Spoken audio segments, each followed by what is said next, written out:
मालकानगिरी रे धान किणा को नहीं चाषी माने तीव्र प्रतिवाद करछंती। बड़ीगेटा और तेलेराई पंचायत शताधिक चाषी आज कालीमेला ब्लॉक कार्यालय सम्मुख में हजार हजार धान बस्ता रखी रास्ता अवरोध करथिले। घटनारू जଣା पड़िछि जे आज बड़ीगेड़ा एवं तेलेराई पंचायत पई धान मंडी कालीमेला पंचायतर एमवी 90 ग्रामर फार्म कॉलोनी रे बसिथिला। एही मंडी रे 3000 क्विंटाल धान किणा जिबा थिला, किंतु मात्र 600 क्विंटाल धान किणिबा पई उपलब्ध थिबा खबर पाई चाषी माने विरक्ति प्रकाश करथिले। सेमाने तुरंत निज धान गाड़ी रे आनी कालीमेला ब्लॉक समिति आगरे रास्ता उपर थोई देइथिले। एही घटना विषय खबर पाई कालीमेला खाद्य जोगाण अधिकारी चिन्मय साहू, समवाय समितिर एमडी चंदन मादला एवं कालीमेला थाना अधिकारी घटनास्थल पहुंचीथिले। सेमाने परिस्थिति को नियंत्रण को आनिबा पई चाषी को बुझासुझा करथिले। चाषी मानकु बुझाइबा परे आजिर मंडीर क्षमता 3000 क्विंटाल को वृद्धि करा जिबा परे चाषी माने रास्ता अवरोधरू हटिथिले। परिस्थिति एबे शांत रहिछि।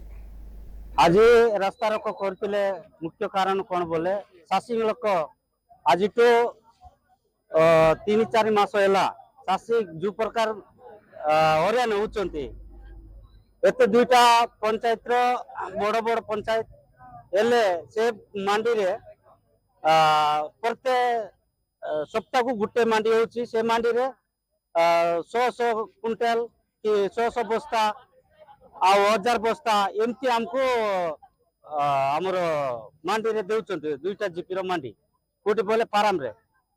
तो एटा पाई हमें टार्गेट बढ़ावा पाई गवर्नमेंट को हमें निवेदन करछु।